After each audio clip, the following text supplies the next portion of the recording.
Bonsoir à toutes et à tous et bienvenue sur El Mara Libya. Quel plaisir de vous retrouver pour ce nouveau numéro de Microscope. Soyez les bienvenus en ce samedi 4 novembre, l'actualité de la semaine. Donc de retour en ce samedi soir, notamment dominé par les Émirats. Derrière un complot multidimensionnel contre l'Algérie, les Émirats arabes unis, qualifiés de destruction et non unis.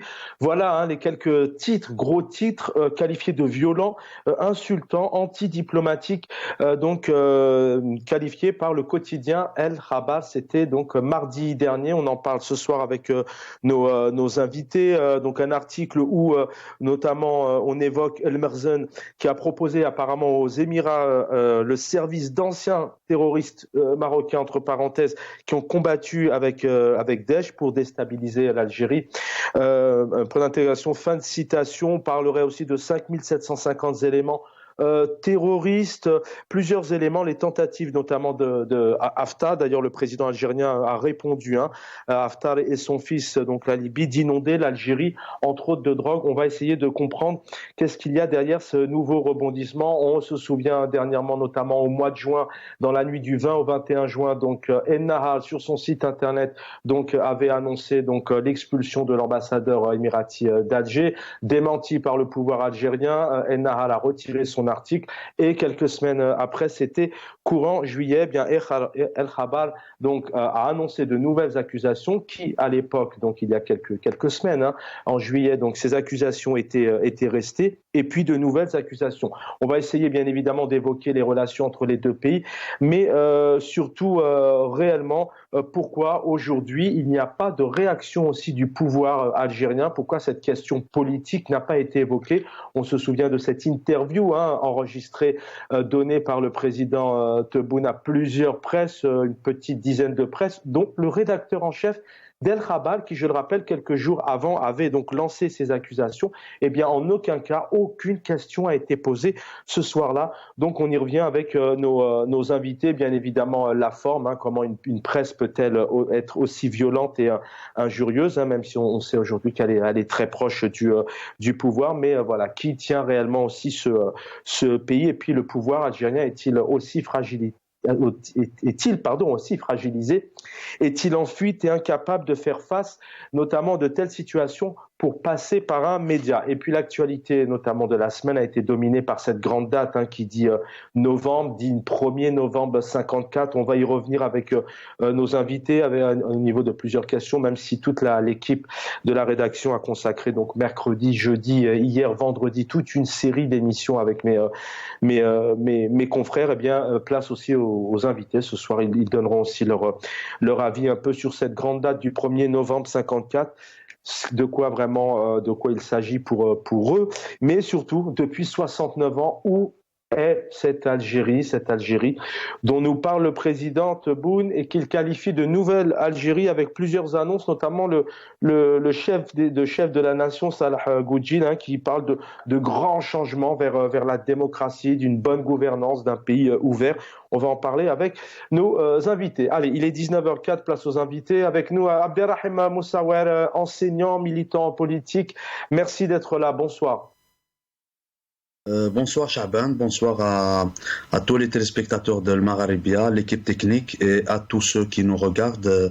Merci pour l'invitation. Merci infiniment, il est avec nous aussi. Le plaisir, d'ailleurs nous l'avons aussi entendu en début de semaine sur cette question d'El Khabar, c'est bien de l'avoir aussi ce soir, notamment sur les questions diplomatiques.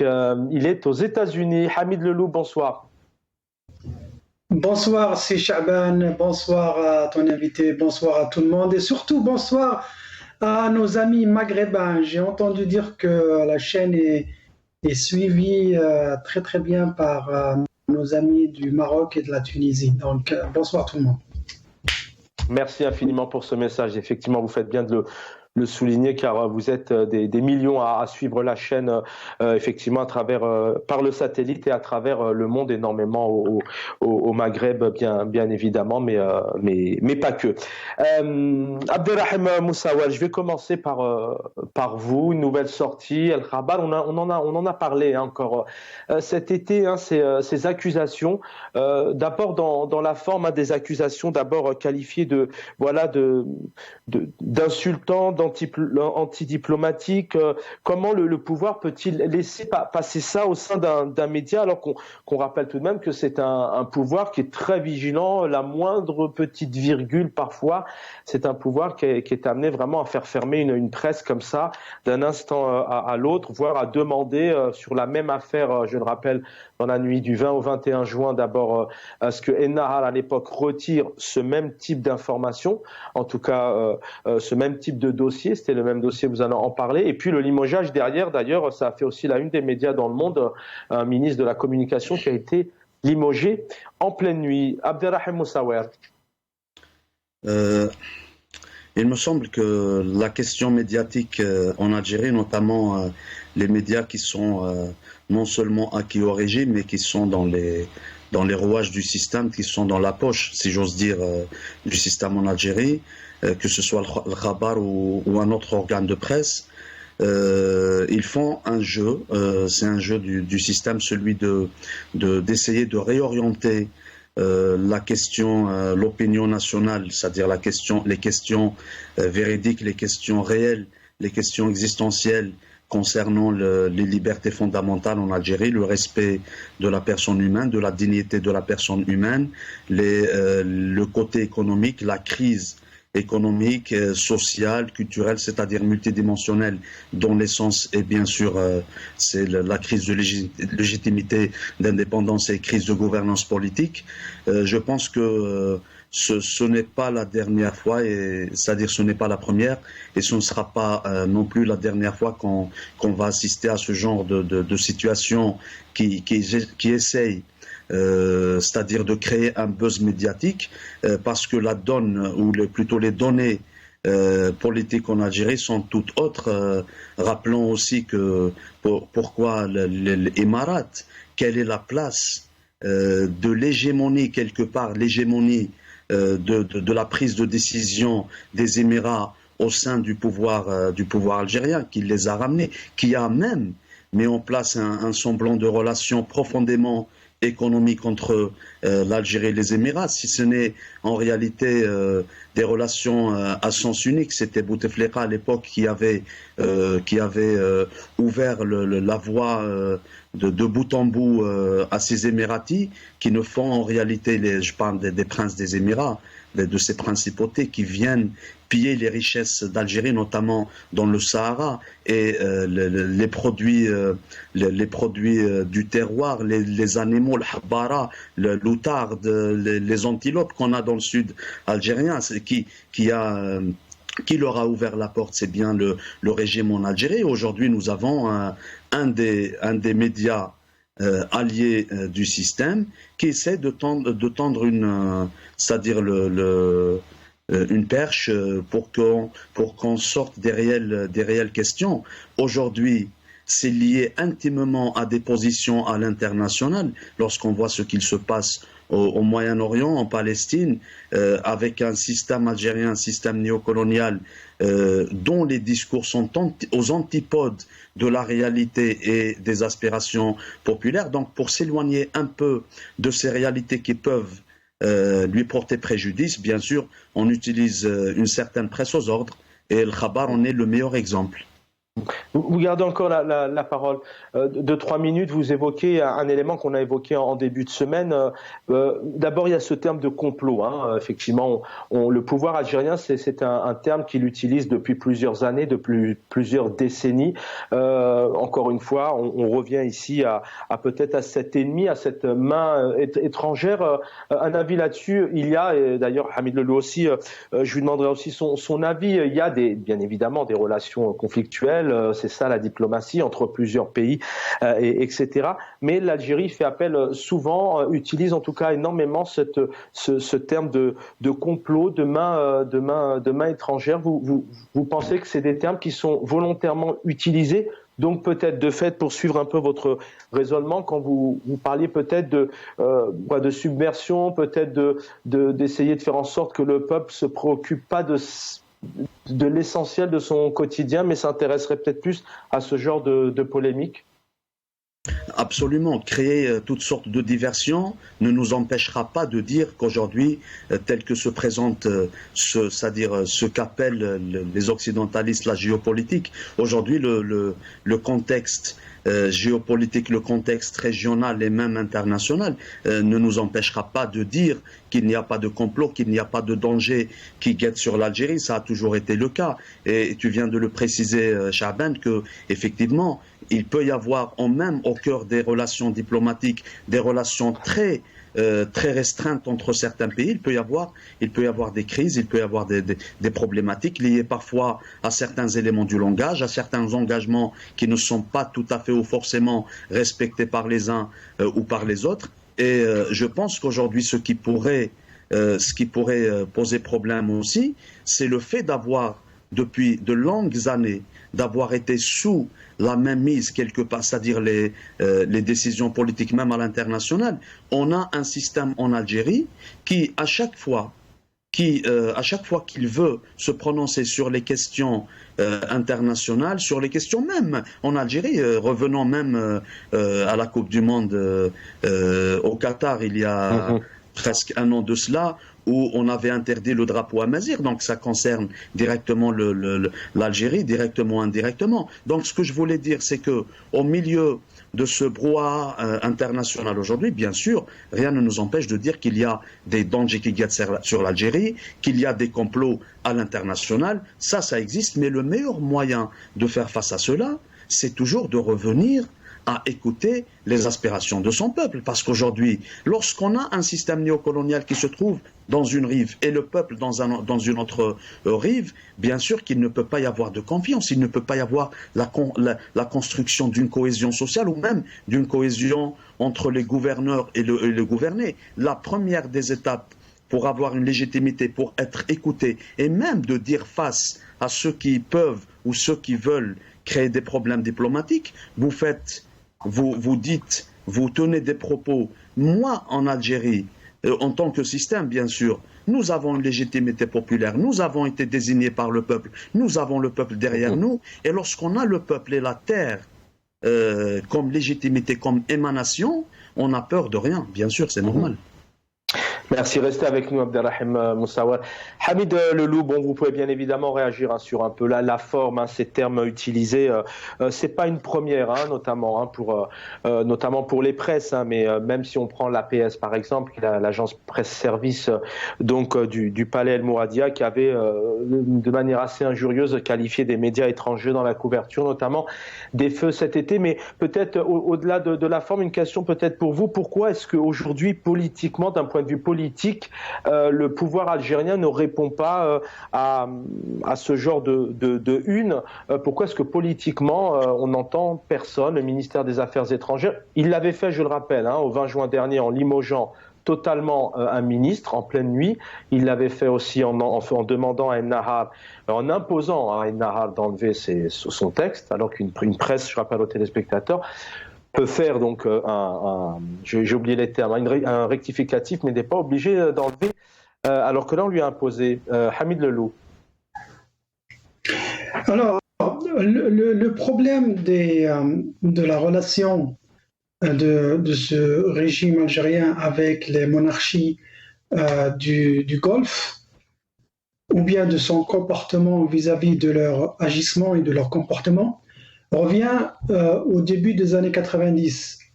Il faut rappeler à vos auditeurs qu'après la première guerre du Golfe, ce qu'ils appellent la première guerre du Golfe en 91, suite à l'occupation du Koweït par Saddam Hussein, il y a eu quand même un grand deal.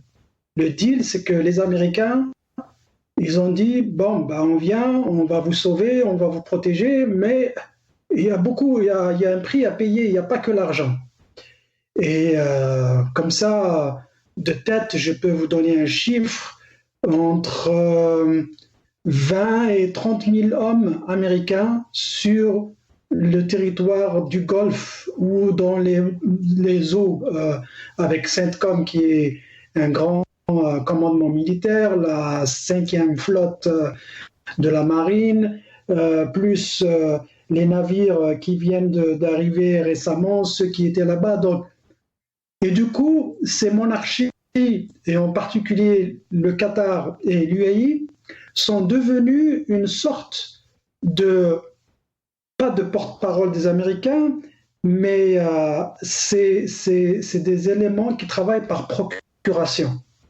Mais pour que les Algériens, alors essayer de comprendre, si on s'intéresse au fond, parce que c'est vrai que c'est une question qui peut se poser, il y a la forme, pourquoi on passe par une presse, pourquoi on ne réagit pas, bon ça c'est des questions très importantes, mais qu'est-ce qu'il y a derrière, il y a réellement un complot derrière l'Algérie, parce qu'il y a plusieurs pays qui sont mis, notamment qui sont mis en cause, ça peut être une réalité, ces accusations, selon vous ? Ça pourrait, mais citez-moi un pays qui soit pas menacé. Citez-moi un pays où il n'y a pas de complot extérieur contre lui.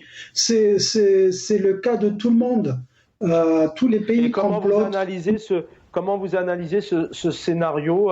Est-ce que selon vous, il y a une guerre des clans ? Faut passer par un média et puis derrière, la présidence ne dit rien, ne répond pas, ne dit pas aux Algériens, mais voilà notre réponse. Comment vous l'évoquez, ce silence politique ? Alors moi, c'est ma lecture. Ma lecture, c'est que j'ai arrêté d'utiliser la formule des clans, parce que quand vous parlez des clans en Algérie, vous parlez de forces internes entre Algériens qui se tapent, qui font la compétition autour de pouvoir, des ressources, etc. Moi, je vais plus loin que ça, et d'ailleurs, ça explique ces interférences des pays du Golfe, de la France, bien sûr, et des autres. Moi, au lieu de parler de complot, je dis c'est les influences étrangères qui sont faites à travers des agents algériens. Quand je dis agents, c'est-à-dire des hommes et femmes politiques et militaires qui sont en Algérie. C'est-à-dire que, au lieu de dire que c'est des clans qui se battent pour le pouvoir, ce sont des groupes d'influence qui travaillent pour les intérêts étrangers, malheureusement. Au sein du sérail, au sein du pouvoir algérien, il y a une minorité d'Algériens qui réellement travaillent pour l'Algérie, et c'est grâce à cette minorité d'Algériens dignes et shorafa, comme ils les appellent, que nos institutions restent à peu près debout. Et ces contradictions qu'on voit au sein du sérail, elles sont dues aux interférences étrangères. Les pays du Golfe, comme je disais, Bahreïn, plutôt les Émirats arabes unis et Qatar, c'est la main américaine. Ça, c'est un secret pour personne, c'est un secret polichinelle. Il y a des influences russes, chinoises et françaises et américaines, bien sûr. Et cette contradiction dans la réponse du pouvoir algérien vient du fait qu'il y a une divergence d'intérêts au sein du régime algérien qui malheureusement ne défendent pas les intérêts de l'Algérie. Certains d'entre eux, je ne dis pas que tout le monde est pourri, tout le monde est corrompu, mais il y en a beaucoup. C'est ça qui est dommage. Et c'est pour ça qu'on voit qu'il n'y a pas de ligne directrice dans la diplomatie algérienne, dans ses réponses officielles. Ajoutez à cela, et ça se fait partout dans le monde, la diplomatie, c'est deux types. Il y a la diplomatie officielle et il y a une autre diplomatie qu'on appelle ici track 2 diplomacy, c'est-à-dire c'est un cheminement parallèle, c'est une diplomatie non officielle où on utilise des hommes et des femmes de main, qu'ils soient politiques, militaires ou bien avec des influences financières et économiques, et qui donnent des réponses et qui communiquent. Et bien sûr, ce track 2 diplomatie, c'est dangereux parce qu'on ne sait pas qui sont derrière et quels sont leurs intérêts, parce que c'est du donnant-donnant.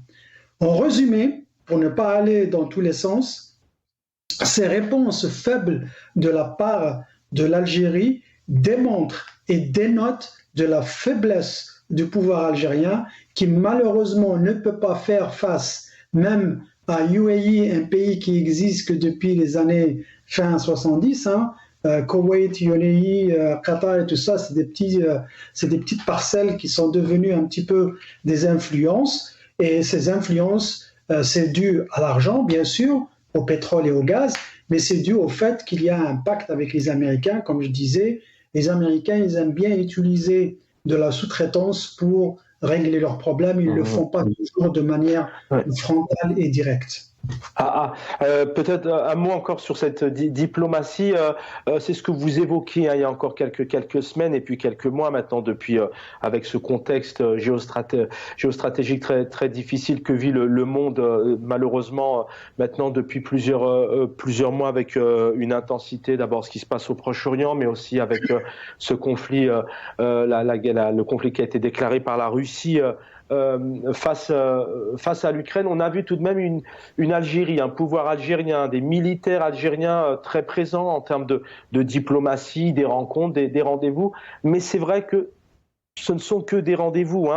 Il n'y a pas eu réellement une Algérie qui a été très présente, qui a joué le rôle de médiateur pour essayer vraiment de trouver des solutions, qui a été aussi peut-être à laquelle on a demandé l'avis sur le retour de la Syrie, si je ne me trompe pas, au sommet arabe par exemple, même sur le conflit entre l'Ukraine et la Russie. Peut-être un mot là-dessus, Hamid Lelou, cette diplomatie, donc du coup, elle est présente, mais elle n'a pas de sens, elle est fragilisée, elle n'a pas de capitaine, malgré qu'il y ait un ministère des Affaires étrangères, qu'il y a un président, puisqu'il est là tout de même. C'est intéressant aussi, Chaban, que vous posez cette question, parce que pour moi, je définirais cette diplomatie de vacillante. Et c'est intéressant que vous posiez cette question, parce que pendant la crise de l'Ukraine, on a vu un petit peu les pro-russes bouger un petit peu, montrer qu'ils sont là pour supporter les Russes, parce que les Russes continuent à avoir de l'influence. À un moment donné, on entendait ceux qui sont derrière les Américains faire l'éloge de la coopération militaire, sécuritaire et les échanges au niveau de l'information avec les Américains. On a entendu les pro-français parler un peu trop par rapport à ce qui se passe au Niger, qui l'Algérie allait être le médiateur pour résoudre ce conflit. Et ça dénote justement des différents courants qui traversent les services algériens, parce que pour moi, le régime algérien, ce sont les services. Et ces réactions, quoique timides, comme vous l'avez très bien souligné, on les voit apparaître de temps en temps, et comme si un clan, encore une fois, pour moi, le clan, ce sont les influences étrangères, ressort un petit peu plus fort que l'autre. Un coup, on ressent que l'influence russe est plus importante. Des fois, on ressent l'influence américaine. Des fois, on ressent l'influence même turque, parce que les Turcs aussi ont leur influence. Et cette diplomatie, malheureusement, ils targuent de cette diplomatie, ils nous parlent de toutes les initiatives qu'ils prennent soi-disant, mais il n'y en a pas une. Il n'y en a pas une seule, et je défie quiconque, y compris vous, mon cher Chaban, de me donner un exemple où la diplomatie algérienne a réussi, mis à part le 1979 avec la libération des otages américains à Téhéran. Ne me parlez pas de ça. Ou bien de la diplomatie pendant la guerre d'Algérie et la 7e wilaya qui était au fait basée à Paris. On n'en parle pas de ça. Mais à part ça, donnez-moi un exemple où la diplomatie algérienne avait réellement réussi. C'était la question de l'eau, effectivement. C'est pour ça qu'on essaie de comprendre avec vous cette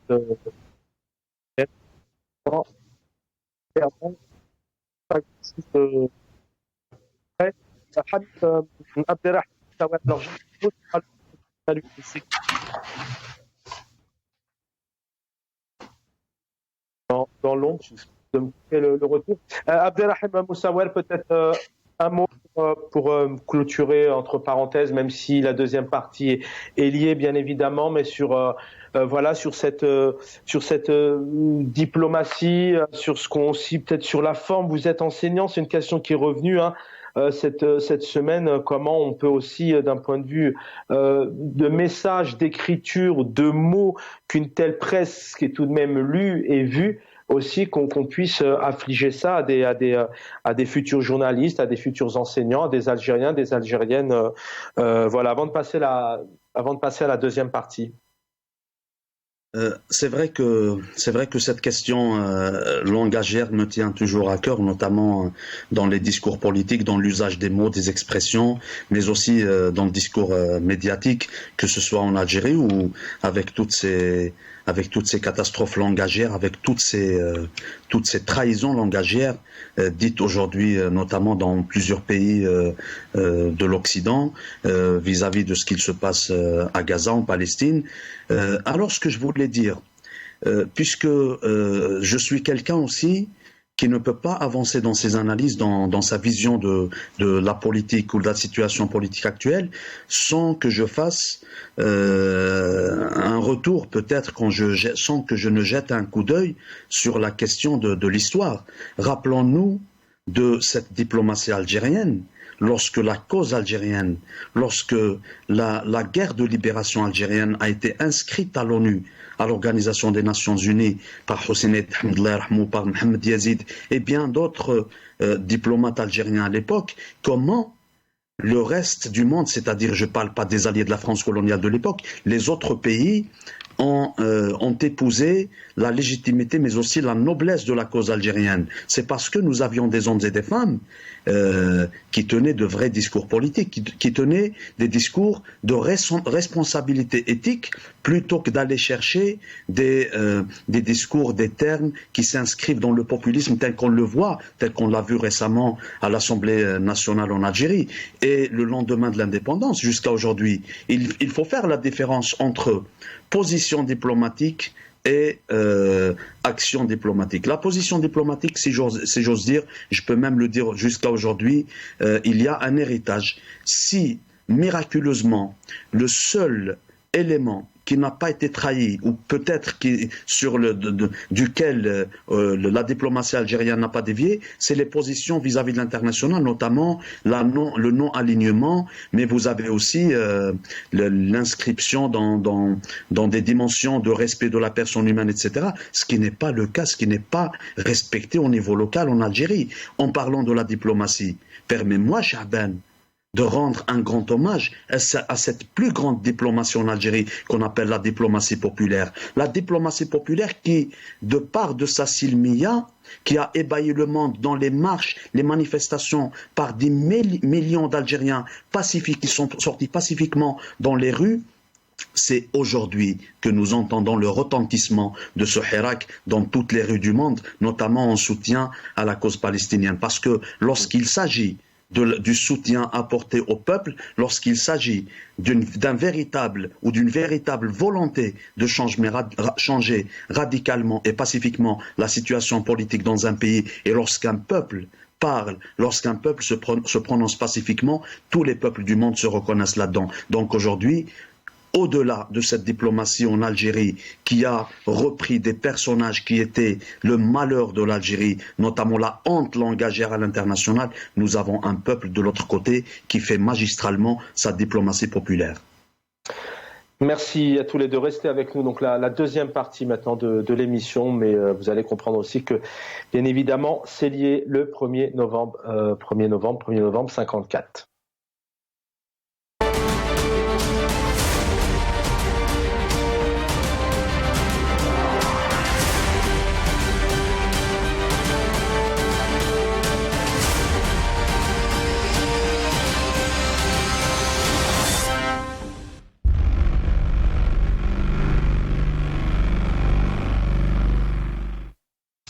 Depuis mercredi soir, donc plusieurs journées, mercredi, jeudi, vendredi, ont été consacrées à cette date du 1er novembre 54, un long processus pour venir à cette grande date, grande journée de la Toussaint Rouge. On pense bien évidemment à Moustapha Ben Boulaïd, Mouradi Douch, Krim Belqasem, Rabah Bitat, ou encore Mohamed Boudiaf et Rabi Ben Hedi, Allah yarham Shuhada, bien évidemment, paix à leur âme, à tous ces grands monsieur. Il n'y a pas que, ils étaient des milliers, des dizaines de milliers derrière. Ces quelques images, vous allez voir, quelques moments historiques où on a un peuple qui dit istiqlal, l'indépendance, et vous allez voir quelques décennies après, et ça va parler à nos invités, notamment Abderrahim Moussawad, puisque quelques années après, depuis des décennies, mais déjà avec intensité depuis 2019, le peuple scande encore une fois istiqlal, l'indépendance. Écoutez-moi, retournez chez vous. Qu'est-ce que vous voulez?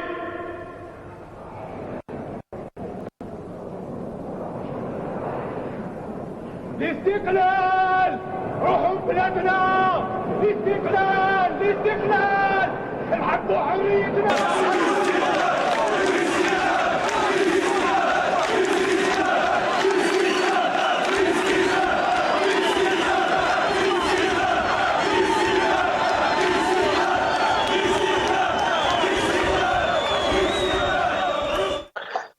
Quelques secondes d'image, mais toujours aussi émouvantes, ce qui prouve, nos invités vont encore en parler ce soir, que le pays n'a pas spécialement avancé vers la démocratie, indépendamment de ce que peut nous dire le pouvoir algérien en termes de nouvelle Algérie notamment.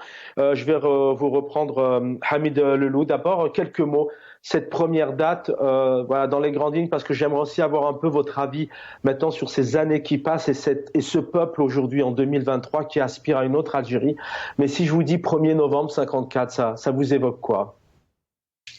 Eh bien, avec un peu de sourire amer, je vais partager une petite anecdote avec vous que je viens de vivre récemment. Comme disait notre ami Abderrahim, les événements de Gaza, les événements récents sont très bouleversants et tout le monde en parle, tout le monde est traumatisé par rapport à ça. Et moi, j'ai eu quelques sorties sur ma page Facebook et mon YouTube et beaucoup de gens étaient surpris un petit peu parce que j'ai dit, moi, je ne soutiendrai pas les sorties pour Gaza en Algérie, ni dans aucun pays arabe. À la limite, dans les pays occidentaux, ça a de l'importance, mais je ne le ferai pas. Et plutôt, je ne recommanderais pas aux Algériens de faire des sorties pour Gaza, pas parce que je ne supporte pas Gaza, loin de là, mais parce que justement, dans mon esprit, j'avais ce mot magique, istiqlal, istiqlal, istiqlal. On n'a pas notre indépendance. Et ce que j'ai dit, je le répète et je le redis, et même si beaucoup m'ont critiqué, des gens qui soutiennent mon action et qui m'ont critiqué par rapport à ça, j'ai dit qu'on ne peut pas réellement, rationnellement et de manière matérielle aider les autres si on n'est pas indépendant. À ce jour, c'est ce que nous réclamons. Nous réclamons notre indépendance. Et par conséquent, je ne peux pas aller demander à ce régime de faire quelque chose en mon nom. Il ne fera rien du tout. Il est illégitime. Et parce que ce contrat social entre le régime et le peuple n'existe pas. Parce qu'après 62 ans, non, 63 ans d'indépendance, l'indépendance a été peut-être physique, mais dans les faits, elle a été confisquée au bout de quelques heures. Il y a eu, on ne va pas en revenir, on en a parlé, il y a eu le coup de Oujda. Les gens, pour ceux qui sont dans le déni, parce qu'il y en a qui refusent cette réalité, comment se fait-il que les gens qui étaient stationnés aux frontières, particulièrement à Oujda, aient été armés 5-6 fois plus que les gens qui se battaient à l'intérieur. Et cette France-là, elle ne pouvait pas les bombarder comme font les sionistes maintenant. Au contraire, ils étaient protégés par la France. Boumediene est la pure création de, je le dis, les historiens vont le vérifier parce que l'histoire a été maquillée et travestie. Boumediene est une création de De Gaulle, je suis désolé. On connaît, les historiens en ont parlé, quand il a envoyé Bouteflika négocier avec les chefs historiques quant à une transition politique en Algérie. Comment se fait-il que Bouteflika a été autorisé à aller rendre visite à des éléments historiques dans les prisons françaises? C'est vraiment à dormir debout.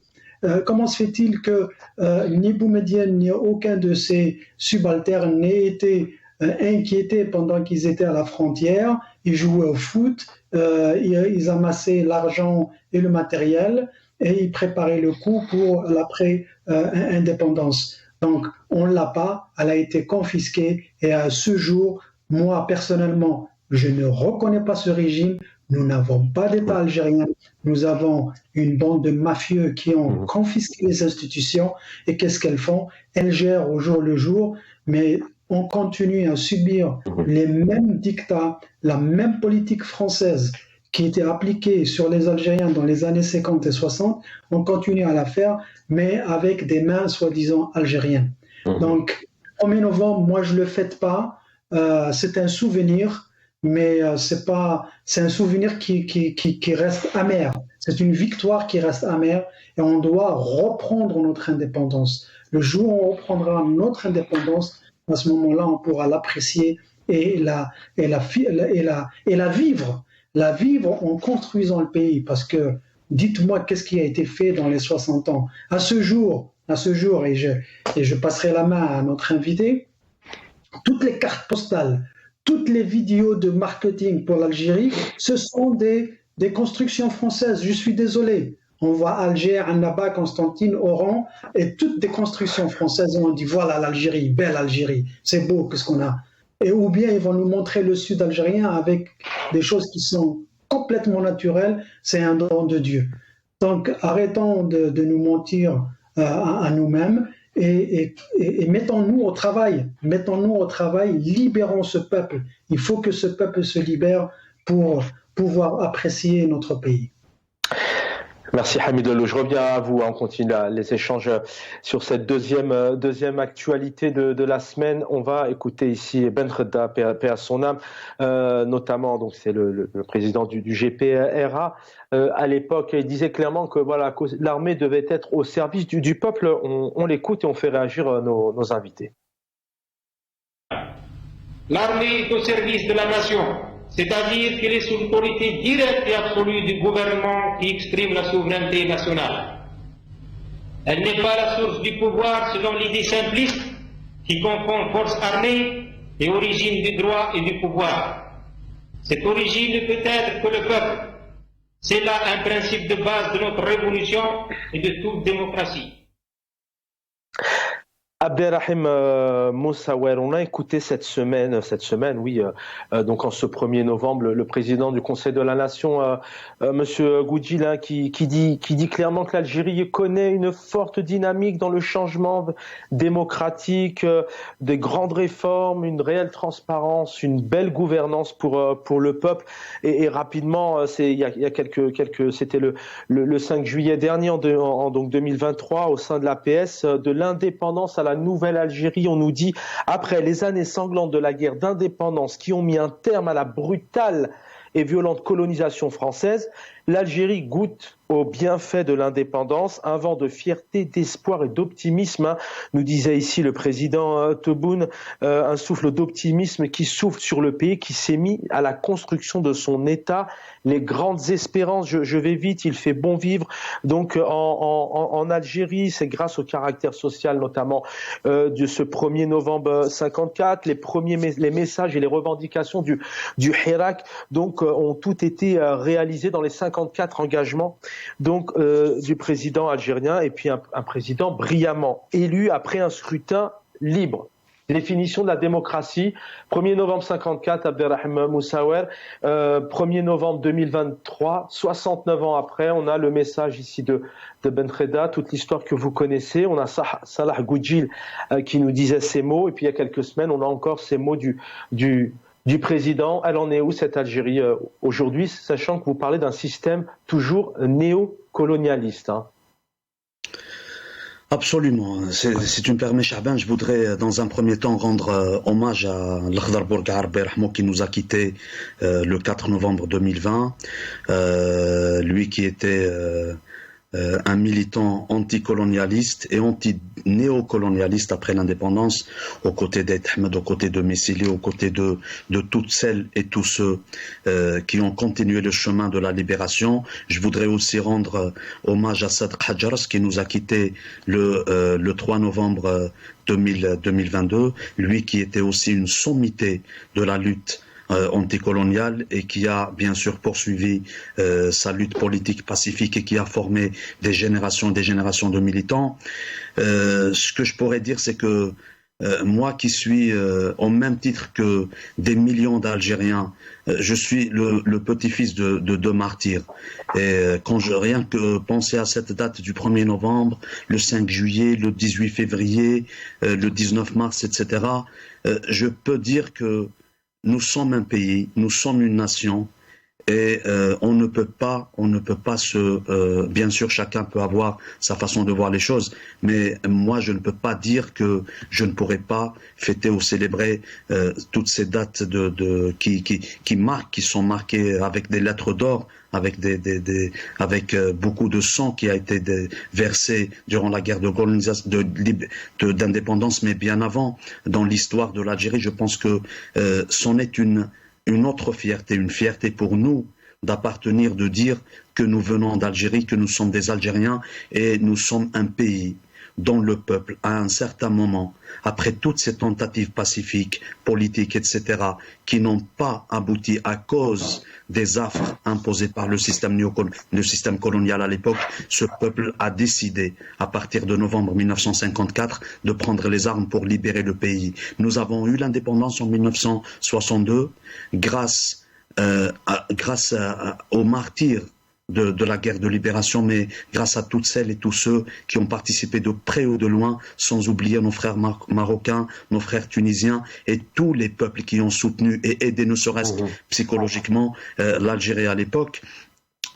Si on fait une projection, une comparaison, c'est-à-dire 69 ans après le déclenchement de la guerre de libération, dont l'appel du 1er novembre a été fait pour une libération du pays, pour l'édification d'un état de droit, pour le respect de la personne humaine, de la dignité humaine, pour le respect de l'aspect démocratique, l'Algérie a assisté le lendemain de l'indépendance à une confiscation de cette indépendance, d'ailleurs ce mot qui a été prononcé par Farhat Abbas, et puis Aït Ahmed qui dans les années 2000 disait que Bouteflika avait mis l'Algérie sous le protectorat de la France. C'est ce qui me ramène à parler aujourd'hui, et je le dis en toute responsabilité, en tout sens de responsabilité, qu'en Algérie nous vivons sous les commandements d'un système néocolonial. Aujourd'hui, lorsqu'on regarde 69 ans après le déclenchement de la guerre de libération, 60 ans après l'indépendance, où en est l'Algérie sur le plan économique, sur le plan social, sur le plan culturel, sur le plan identitaire, sur le plan politique, sur tous les plans, sur le plan éducatif? Que des marasmes sociaux, que des marasmes multidimensionnels, parce que nous avons un système néocolonial qui, non seulement il a toujours essayé de pervertir, il a toujours essayé de changer le contenu de ces dates, il a toujours essayé de les vider la date du 1er novembre, le 1er novembre 2020, après un coup d'État porté contre le Hirak, que ce système a tenté de porter contre le Hirak. On organise des élections, on organise un référendum sur une constitution antinationale, antisociale et antipopulaire. 2021-2022 jusqu'à aujourd'hui, des Algériennes et des Algériens croupissent dans les geôles de ce pouvoir assassin. Ils croupissent des journalistes, des écrivains, des militants politiques, associatifs, syndicalistes, tout simplement parce que ils ont essayé de dire la vérité, parce qu'ils sont sortis dans les rues, dans les villes de leur pays qui a été libéré par leurs grands-parents, et le soir même ils se sont retrouvés dans les prisons. Aujourd'hui on nous parle de l'Algérie nouvelle, qui est anciennement nouvelle, parce que depuis 62, ce système néocolonial, il a toujours joué sur les adjectifs, il a toujours joué sur les substantifs, il a toujours joué sur des mots pour nous dire que depuis 60 ans, aujourd'hui en 2023, on nous parle d'espoir. En 2023, on nous parle de la lutte contre la corruption. En 2023, on nous parle de la construction d'un État de droit. Ils ont eu 60 ans pour le faire. Mais lorsqu'on n'a pas la légitimité populaire, lorsqu'on ne peut pas, lorsqu'on ne respecte pas la volonté du peuple, lorsqu'on ne respecte pas les mamans, lorsqu'on ne respecte pas les parents d'élèves, lorsqu'on ne respecte pas les médecins, on ne respecte pas les profs, on ne respecte pas les citoyens tout simplement dans ce pays qui a payé cher son indépendance, bien sûr, il ne peut y avoir que des catastrophes qui se suivent, qui s'enchaînent. Malheureusement, nous sommes en 2023. Je reviens à vous, il nous reste encore du temps.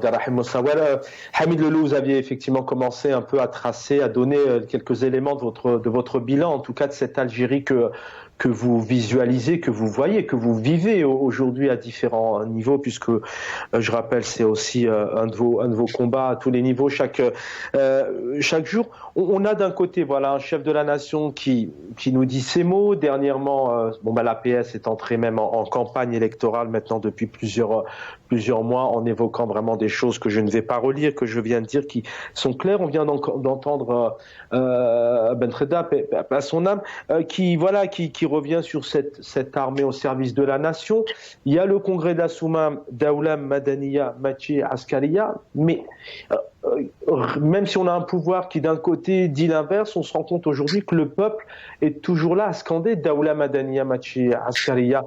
Comment ce pouvoir peut-il voir une autre Algérie alors qu'il a ces enfants dans la rue qui demandent autre chose, ces mamans qui veulent vivre autrement, cette jeunesse qui ne veut pas prendre le large à en risquer sa vie. Ce pouvoir algérien, aujourd'hui, il est fragilisé, il est schizophrénique, il est dépassé, il ne sait plus où il est, il ne connaît plus son peuple. Très bonne question. J'y répondrai, je vais prendre juste quelques secondes pour clarifier quelque chose, parce que c'est Abdrahman a dû mal entendre ce que j'ai dit. Moi, je ne dénie pas, je ne suis pas dans le déni. 1er novembre, c'est très important. J'ai parlé de souvenirs, mais je n'ai pas la tête, ni l'esprit, ni le cœur pour célébrer quoi que ce soit. Parce que je ne suis pas indépendant, je ne me sens pas citoyen.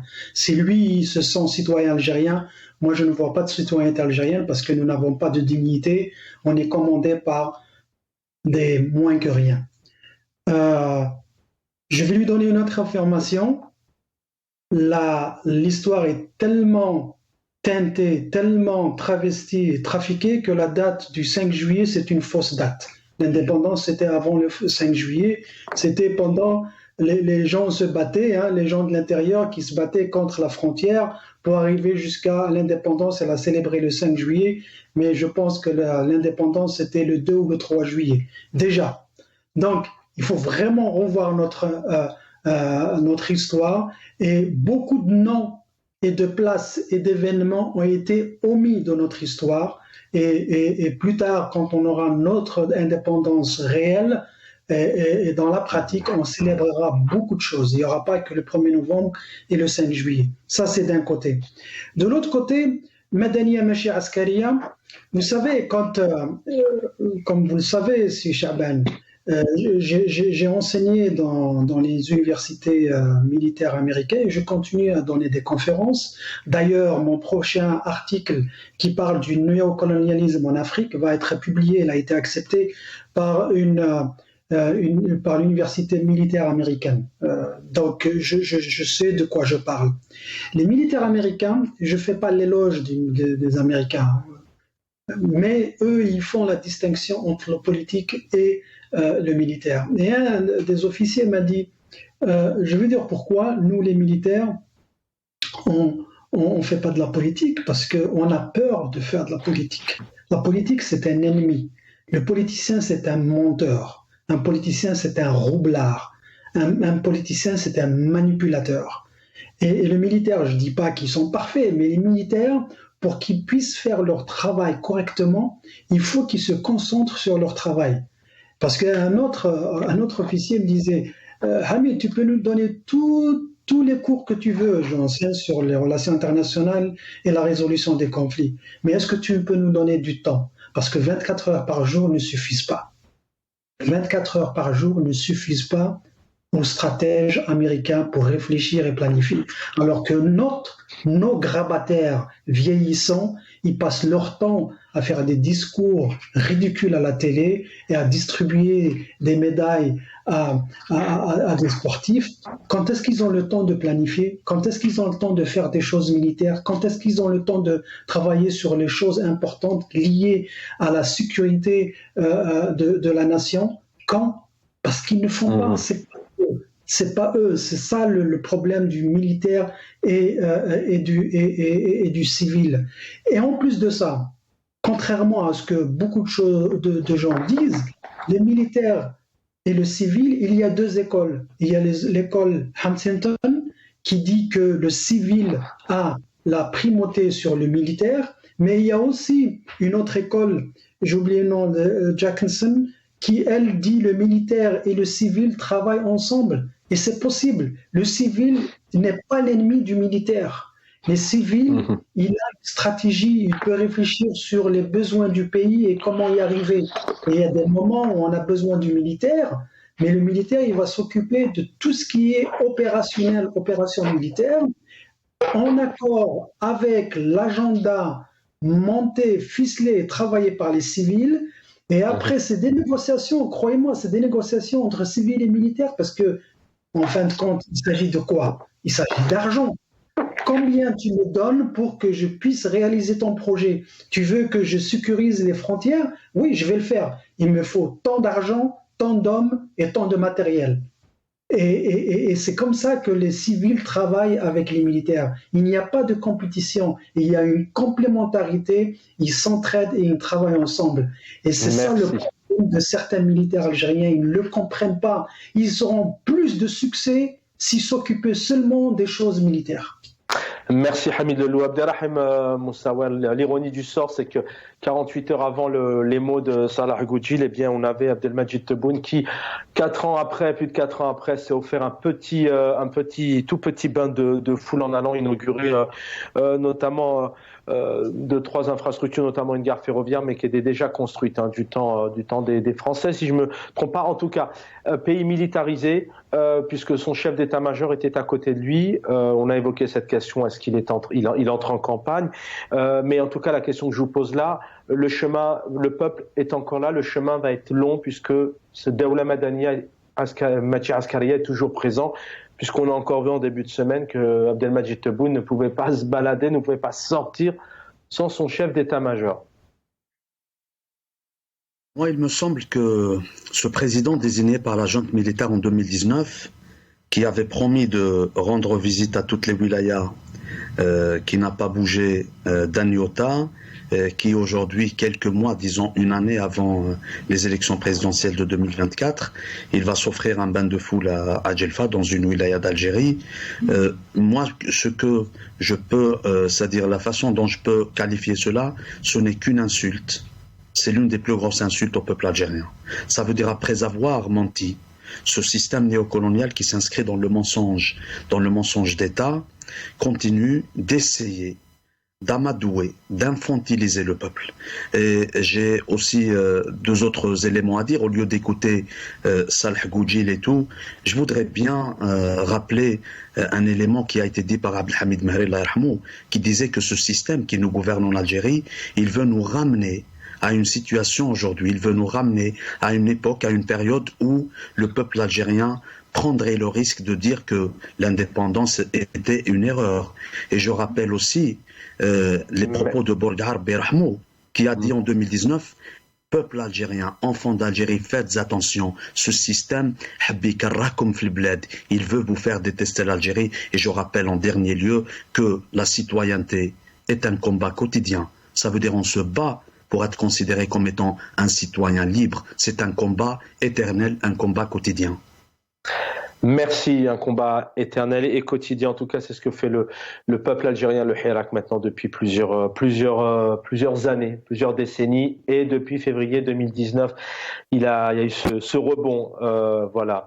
Merci à tous les deux, Hamid Lelou, merci à Abderrahim Moussaouel, l'équipe en régie. Merci infiniment à l'équipe pour le travail dans l'ombre que vous menez. J'aurai le plaisir, je l'espère, de vous retrouver demain soir à 19h, dans quelques instants, Al-Umq, commandé par mon ami confrère Ahmed Amen. Merci.